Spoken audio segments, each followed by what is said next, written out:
కరెక్ట్గా ఈ పనులన్నీ కూడా.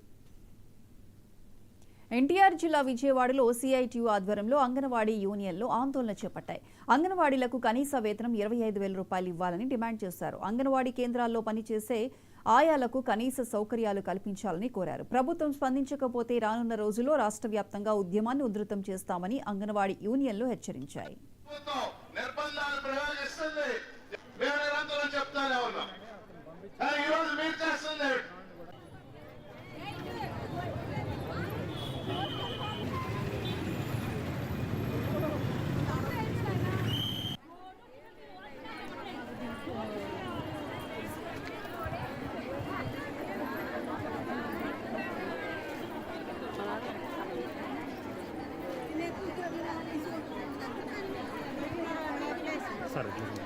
ఒక్కసారి దిగిపోతాను, మళ్ళీ ఒకసారి